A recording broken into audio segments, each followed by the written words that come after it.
Hello students, I am Cynthia from GEMS Polytechnic College. And I'm going to I'm handling a subject called estimating and costing. Okay, so in this lecture we are going to study about the methods of approximate estimate. Okay, what are the methods we have to do the approximate estimate? Okay, that thing we are going to see in this lecture 3. Okay.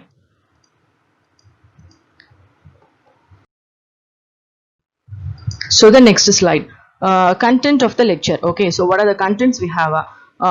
So the first one is plinth area rate method. Then the second one is cubical content method. Then the third one is service unit method. Then the fourth one is typical bay method. Then the fifth method is approximate quantity method. Then approximate estimate for irrigation canals, water supply and sewerage projects. Then what are the applications of service unit method? Okay, these are the things we are going to see in this lecture 3. Okay, so methods of preparing approximate estimate. Okay, so the first method is plinth area rate method, cubical content method. Then the third one is service unit method. Fourth one is typical bay method. Then the last one is approximate quantity method. Okay, so these are the types of methods of preparing the approximate estimate. Okay, so in this lecture we are going to see the how we have to prepare an approximate estimate by using these 5 methods. Okay. So the first one, okay, plinth area rate method. Okay, so plinth in the second lecture itself we have just saw the first 2 methods, right? So in this we are going to study detailing about all the methods of approximate how to do a approximate estimation. Okay, so the first one is plinth area rate method. So plinth area means what? It is the area of the building at the plinth level. Okay, so that area is called plinth area. Okay, that is including the internal and external walls. Okay, so that is the plinth area. So this estimate is prepared on the basis of plinth area of the building. Okay, so the rate for unit plinth area is determined from the cost of similar building having a similar specification, height, construction and locality. The third point means the plinth area, how we can calculate the plinth area, right? So the plinth area, the rate of the plinth area can be calculated from the similar building. Okay, in similar building, if you have some building in the same locality means with the same locality, with the same specification, same height, then same construction means the similar buildings. Like, okay, so we can get the rate of the plinth area from that. Okay, from the similar buildings. So that is the third point. Then plinth area estimate is prepared by finding the plinth area of the building and multiplying by the plinth area. Okay, so we can see in the next slide. So what is plinth area? Okay, so what is plinth area? We are going to see. So plinth area is the covered build-up area. Okay, so in the image you can see in the right side, plinth area means the internal area plus the external wall. Okay, including the internal and externals. Okay, so that is the plinth area. Okay, so the carpet area means only the internal area. Okay, so plinth area means internal and external walls. Carpet area means only the internal area. Okay, so that's about this. Then in the left image you can see in the green shaded, right? So the green shade is called carpet area. Okay, only the internal area. Okay, so the build-up area, build-up area means it is nothing but the plinth area, right? So in the outer layer you can see some blue color outer layer, right? So that is called as build-up area, that is plinth area. Okay, so carpet area means only the inner area. Plinth area means inner area plus outer external walls. Okay, so it is usually measured at the floor level of any story or at the floor level of the basement. Okay, so plinth areas we have seen. Plinth area is also called as build-up area, and the entire area occupied by the, this is the main one. Okay, entire area occupied by the building including internal and external walls. Okay, so plinth area has external walls also, wall thickness also, right? So it will be always 10 to 20% more than the carpet area. Okay. Okay, so these are the things like the areas which does not include the plinth area. Okay, so which areas does not include the plinth area? The area of the courtyard, open passages. Okay, these are the things like it will not come under plinth area. Okay, so for a multi-storied building, the plinth area estimate is prepared for each story separately. Okay. If we have a 4-story or a 5-story building means we have to calculate the plinth area of the building separately. Okay, for first story we have to calculate separately, for each story we have to calculate the plinth area separately. Okay, then this is a formula: the rate of construction on plinth area basis equal to cost of construction by plinth area. Okay, this is a main formula. Okay, when you are solving the problems based on plinth area rate method means these are the formulas we are going to, this is the two formulas, is the most important formulas we are going to see in the that problems. Okay, so the rate of construction on plinth area means cost of the construction by plinth area. Okay, so the cost of construction, cost of the proposed building equal to plinth area multiplied by the rate of construction. Okay, these are the formulas we are going to find. Okay, to find the approximate cost of the building using plinth area method, this is the formulas. Okay, through this we are going to find the cost of the building. So the next method. Okay, so the second method is cubical content method. Okay, so it is also an approximate estimate method. It is prepared on the basis of cubical content of the building. Okay, so cubical content means nothing but length into breadth into height. Okay, so that is the cubical content of the building. Okay, so cubical content means we can define as unit of measurement of volume or capacity. Okay, so that is the cubical content. Okay, so here the cost of the structure can be calculated using the formula total cubical content into local cubical rate. Okay, so the cost of the structure in cubical content method can be calculated using the formula total cubical content, that is the volume of building, into local cubical rate. Okay, so volume means what? Length into breadth into height of the building. Okay, so cubical rate can be calculated by multiplying the plinth area into height of the building. Okay, so this is a formula. Then it is more accurate as compared to the plinth area estimate. The cubical content of building must not include foundation, plinth, parapet and above roof. Because of considering the height here, this method is more accurate. Okay, when compared to the other methods. Okay, so this is a formula we have seen, right? So the height, how will you measure the height? Normally the distance between floor level and slab top level is taken as the height of the building. Okay, so the cubical content of the building equal to plinth area into height of the building. Then the estimated cost equal to total cubical content of building into cubic rate. Okay, so in this method the height is taken into consideration, therefore we have seen, right, it is accurate when compared to the plinth area method. So for what purpose? Because here the height is taken into consideration, so only this method is more accurate when compared to the other methods. Okay, so this is about cubical content method. Okay, the cost of the structure can be calculated by using total cubical content of the building into cubic rate. So cubical content of the building equal to plinth area into height of the building. Okay, so this is a formula used to find the approximate cost of the building. Okay, by using cubical content method.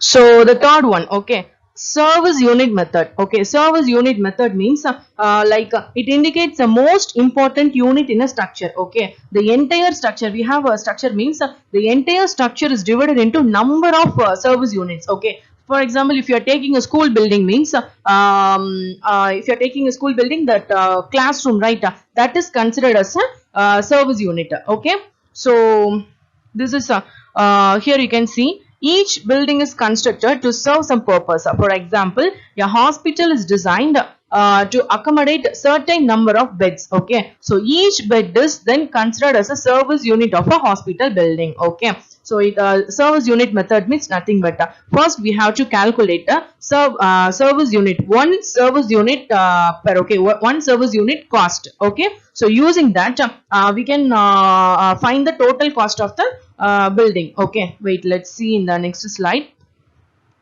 So that number of service units we have to find, right? So that can be calculated by using usually when someone is constructing a building, the engineers always keeps the record of the place of construction. Okay, actual cost of construction, number of service units. So from that record only we can take the total number of service units. Okay, of the construction. Okay. So this is the example. School or college means classroom is a service unit. Hospital means bed is a service unit. Hostel, if you have a hostel building means student is a service unit. If you have a theatre or stadium means seat is a service unit. So road means kilometer is a service unit. Road kilometer means if we calculate kilometer is a one service unit, right? So if we calculate, if the total length of the road is 20 kilometer, okay, imagine the total length of the road is 20 kilometer means if we find the cost of one service unit, that is 1 kilometer means we have to multiply 20 into that one service unit cost. Okay, so we can get the total cost of the road. Okay, so through this using this procedure only we can calculate the total cost of the road or something. Okay, so dam means hectare meter is a service unit. So these are the applications. Okay, the same thing we have seen in the previous slide. This method is used for various types of building like a hospital, cinema theatre, school, stadium, hostel, etc. Estimate for hospital is prepared on the basis of per bed. For cinema theatre means per seat. School means per student or per classroom. Estimate for stadium is prepared on the basis of per seat. Hostel means basis of per room. Okay, so these are the applications of service unit. So this is the formula. Okay, so the cost of the construction per unit equal to total construction unit divided by the total number of service unit.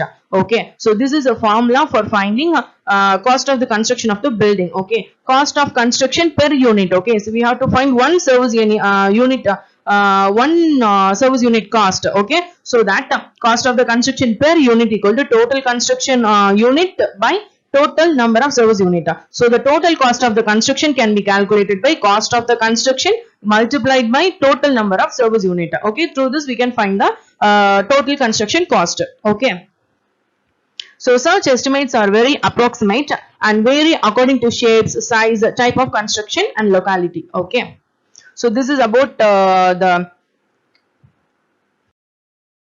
third method. Okay, so while deciding the service unit from similar construction, we have seen, right, we can take the service unit rate from the similar construction. Okay, if you have the construction in the same locality with the same height, same construction, same type of construction means we can get the service unit cost by through the similar construction. Okay, when you are taking service unit from the similar construction means we have to consider the following points. Okay, change in the cost of land, change in price level of different materials, change in rate of labors, change in specification of construction. Okay, so cost, whether the similar building and our construction cost is same or not, then material prices are same or not, rate of the labors we have to give, right, we have to give for the labors, that is same or not, same or wrong, not. Then the specifications of construction. Okay, so we have to consider these things while getting service unit cost from the similar construction. So that is about service unit method. Okay, so the fourth method. Okay, what is the fourth method? Typical bay method. Okay, so bay means what? A bay means it is a space from center to center of two successive columns. Okay, in the image you can see it is a steel structure. The space between two frames is called bay. Okay, so this distance, this frame and this frame, that distance is called as bay. Okay, So this method is useful in case of buildings which have several similar bays. Okay, so this method is very useful. If you have several bays only, we can use this method easily. Okay, so this method is used for preparing estimate of factory building. Okay, so in this, estimate of one bay is done by using other methods, and then the estimate of the whole factory is calculated. Okay, so nothing. If we can calculate the cost of one bay means by multiplying with the total number of bays, we can calculate the total cost of the construction. Okay, that is this method. Okay, the next slide you can see the formula. Okay, so the estimated cost of cost equal to number of bays into cost of one bay. Okay, so we have to first find the cost of one bay. After that, we have to multiply with the total number of bays. Okay, so that total number of bays into cost of one bay equal to, we can get the cost of the whole construction. Okay, so that's for this method. Then the following points we have to note are: necessary correction should be made for end bays due to end walls. Then sufficient allowance should be made to compensate for the small things that are overloaded. So that's for fourth method. Then we are going to enter into fifth method. Okay, approximate quantity method. Okay, to find the running meter rate of foundation, the approximate quantities of items such as excavation, foundation, brickwork up to plinth, DPC are calculated per running meter of walls. Okay, so running meter means what? Running meter means it can be anything, not necessarily in line but zigzag, circular, or like. Okay, so so the approximate quantity method means it is nothing. Okay, calculating price per running meter. Okay, so we have to calculate per running meter price. Okay, so that rate is determined. Okay, so similarly for superstructure also, the price or rate per running meter is determined from the approximate quantities of brickwork, woodwork, roofs, floors, etc. For this method, plan of the building must be available. Okay, we have to need the plan. So in this, approximate total length of wall is found in running meter, and this total length is multiplied by the rate per running meter of wall. Okay, for this the structure is divided into two parts. First one is foundation, then the second one is superstructure. Okay, so in the image you can see. So the running meter cost of foundation and superstructure should be calculated first, and then the running meter rate should be multiplied by the total length of the wall. Okay, so this is a thing. Okay, this point is a thing how we can use approximate quantity method. Okay, so the running meter cost of the foundation and for foundation and superstructure, first we have to calculate the running meter cost. Okay, so after that the running meter rate should be multiplied by the total length of the walls, so that we can get the cost of the construction. Okay. Okay, for other structures also it is used. Okay, for other structures like highways, water supply projects, irrigation projects. Okay, estimate is prepared by studying already executed projects as below. Okay, so if we, for example, first one is for highways. Okay, so for highways, per kilometer basis, depending upon the nature of road, thickness and width of the metalling, for 5 kilometers at 2 lakh per 1 kilometer. Okay, so, for example, if we need to find cost of highway road. Okay, for a 5 kilometer means first we have to calculate for 1 kilometer. So 1 kilometer cost is 2 lakhs means for 5 kilometers. So 5 into 2 lakhs, 10 lakhs. Okay, so through this only we have to find the total cost of the highways. Okay. So these are the factors we have to consider in case of approximate estimate of highway. Okay, first one, land.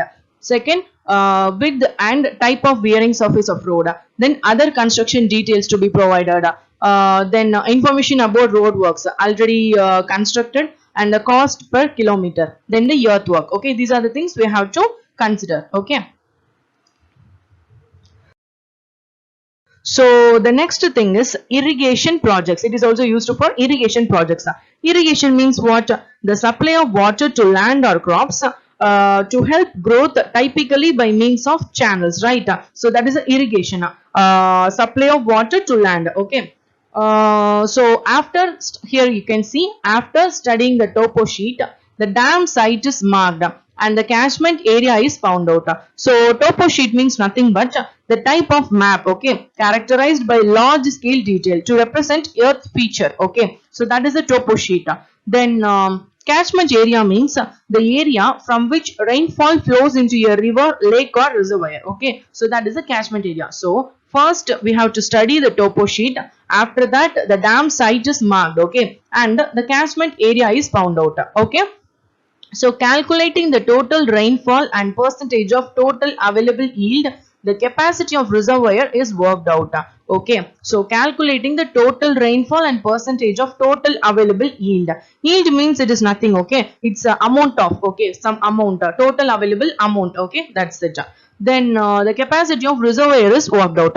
Reservoir means it is nothing but a large or a natural or artificial lake used as a source of water supply. Okay, that is the reservoir. Okay, so the final stage is to decide upon the cost of construction per million cubic meter of the storage with the help of record of construction cost of the similar project by PWD. By multiplying this cost with the total storage capacity, approximate cost is worked out.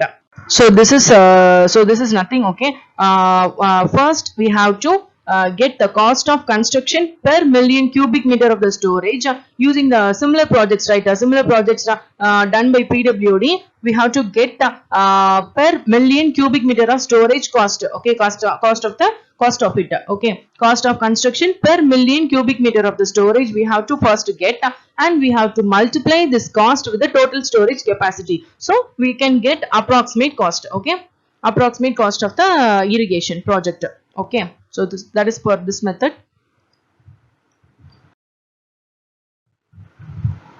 So the unit to be adopted for finding out the approximate cost of irrigation canal may be one of the following. Okay, the approximate estimate for irrigation canal, we have to consider two things: area of the land under the command of canal or per kilometer length. Okay.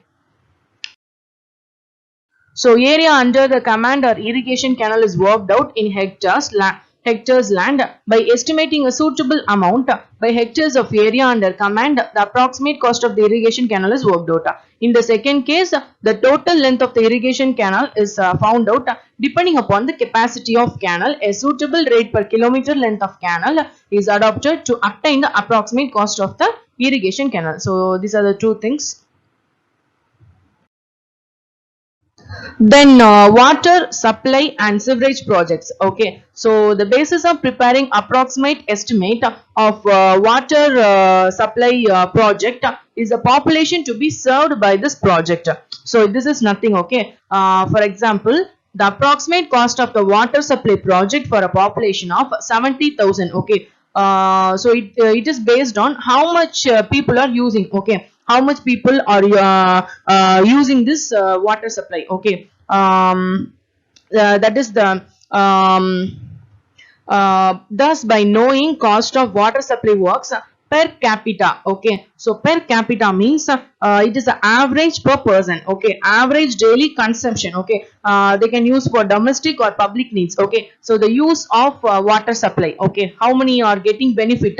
Okay, so the approximate cost of the water supply project can be calculated by using if you have a population 70,000 at a rate of 80 per capita means, okay, so 70,000 into rate 80. Okay, so 70 into 80, 56 lakhs. Okay, so that is the approximate cost of the water supply project. Okay, so that is for this.